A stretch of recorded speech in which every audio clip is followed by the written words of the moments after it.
Masih dalam rangkaian pemantauan lapangan jelang Hari Raya Idul Fitri 2024. Sama seperti daerah lainnya, ketersediaan pasokan dan harga kebutuhan pokok di kota Yogyakarta dipastikan aman, meski beberapa harga komoditas mengalami kenaikan.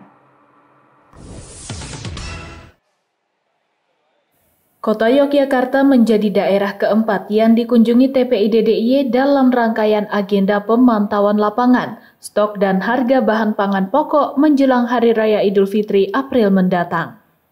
Berdasarkan hasil pantauan, ketersediaan bahan pangan pokok di Pasar Beringharjo dipastikan cukup memenuhi kebutuhan hingga Lebaran mendatang. Sekretaris Daerah DIY Beni Suharsono menyatakan bahan pangan pokok yang dikhawatirkan langka justru cukup tersedia untuk memenuhi permintaan. Beni mengatakan berdasarkan pantauan pedagang, lonjakan harga bahan pokok biasanya akan terjadi pada H-7 Lebaran. Stoknya terjaga, ada sedikit kenaikan tapi tidak banyak, tidak tinggi. Kemudian ada juga yang terjadi penurunan untuk semua komoditas. Kita cek dari mulai tepung sampai dengan gula pasir, termasuk daging, ya, termasuk daging baik daging ayam maupun sapi. Dia mengambil dari sebelumnya yang bisa mudah komunikasi. Tadi diceritakan kalau order sore ini barang besok pagi, jadi kondisinya fresh. Ya, di pasar tapi kondisinya fresh. Dan ini Dinas Perdagangan Kota itu juga sudah menengarai sumber kiriman daging dari mana supaya kita.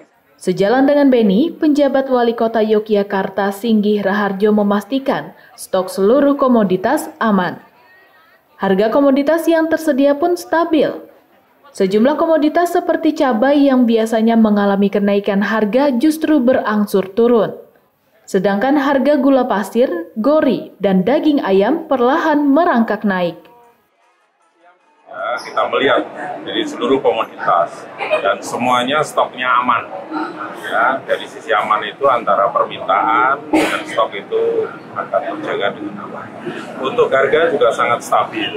Ya, memang ada 1-2 harga yang memang mengalami ada penurunan, ada kenaikan.